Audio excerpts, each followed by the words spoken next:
Halo, namaku Desisa Fitri, NIM A1A01913 dari Prodi Agribisnis.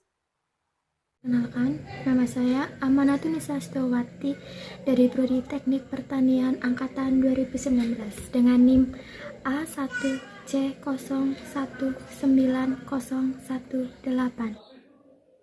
Hai, perkenalkan nama saya Lutfia Damayanti dengan NIM A1D011919 dari Agroteknologi 2019.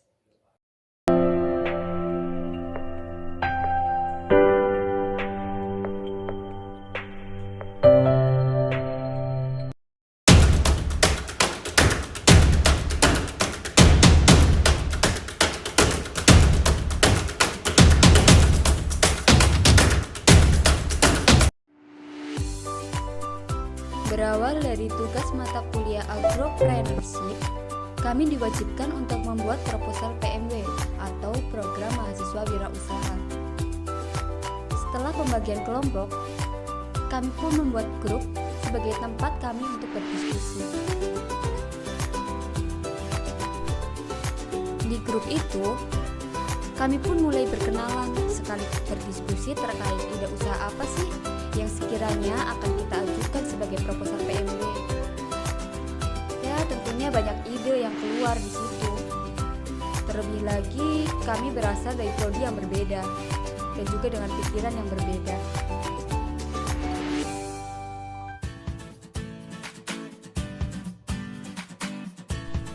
Setelah melewati beberapa waktu, kami pun memutuskan untuk mengambil ide usaha Banaku atau Banana Cookies sebagai ide usaha kami. Selanjutnya, setelah kami memutuskan memilih Banaku sebagai ide produk kami pun mulai menyusun proposal PMW. Di sini kami benar-benar berusaha untuk berbagi tugas, menyediakan waktu untuk kumpul berdiskusi, dan saling memberi ide.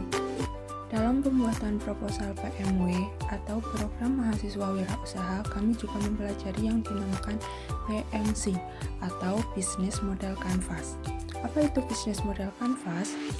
Business Model Canvas adalah alat manajemen strategis yang memungkinkan Anda memvisualisasikan dan menilai ide atau konsep bisnis. Business Model Canvas memiliki bentuk yang simpel dan memiliki gambaran yang singkat. Maka dari itu, Business Model Canvas akan lebih mudah untuk dirujuk dan dipahami oleh siapapun. Yang pertama, ada Customer Segment. Di dalam pasar sangat beragam dengan kebutuhan yang beragam juga, maka perusahaan akan mengalami kesulitan jika harus melayani pasar secara keseluruhan. Maka dari itu, dibutuhkan konsep segmentasi atau pengelompokan. Customer segment digunakan untuk menentukan segmen pelanggan mana yang akan menjadi target bisnis. Segmentasi pasar akan dilakukan berdasarkan kesamaan area geografis, jenis kelamin, usia, perilaku, minat, dan yang lainnya. Yang kedua, ada customer relationship. Customer relationship akan menjelaskan bagaimana hubungan antara perusahaan dengan customer segmen yang akan dibangun. Customer relationship perlu pengawasan yang ketat dan intensif agar pelanggan tidak mudah berpaling ke bisnis yang lain hanya karena jalinan hubungan yang kurang baik. Yang ketiga, ada channel.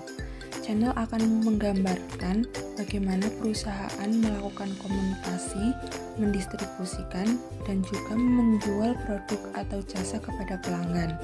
Sederhananya, channel adalah cara untuk menjangkau customer melalui media berupa website, aplikasi, salesperson, atau yang lainnya. Penentuan channel ini menjadi elemen penting bagi keberhasilan sebuah bisnis. Yang keempat, ada value proposition. Value proposition membahas apa yang menjadi alasan pelanggan memilih jasa atau barang yang ditawarkan perusahaan. Di dalamnya juga dapat digunakan untuk menunjukkan keunggulan yang membedakan bisnis Anda dengan bisnis yang lain. Yang kelima, ada revenue stream. Revenue stream ini digambarkan bagaimana perusahaan ini mendapatkan penghasilan dari setiap customer segmen yang dilayani. Setiap segmen pelanggan yang dilayani berbeda-beda. Maka dari itu, besaran revenue yang dihasilkan juga pasti akan berbeda-beda. Ada banyak faktor yang mempengaruhi diantaranya, seperti kondisi pasar, strategi harga, volume penjualan, kebijakan manajemen, dan yang lainnya. Yang keenam, ada key activities. Key activities adalah semua aktivitas yang berhubungan dengan produktivitas bisnis yang berkaitan dengan sebuah produk, di mana kegiatan utamanya adalah menghasilkan proporsi nilai. Yang ketujuh, ada key research. Key research berisikan daftar sumber daya yang sebaiknya direncanakan dan dimiliki perusahaan untuk mewujudkan value proposition pada perusahaan.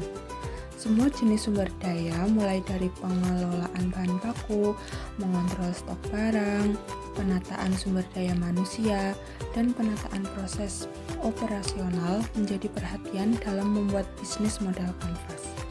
Yang kedelapan, ada key partner. Key partner adalah elemen penting yang sangat berpengaruh pada konsistensi dan kelanjutan bisnis dalam periode waktu yang lama. Key partner ini bertujuan untuk meningkatkan efisiensi dan efektivitas dari key activities yang telah dibuat sebelumnya. Yang kesembilan, ada cost structure.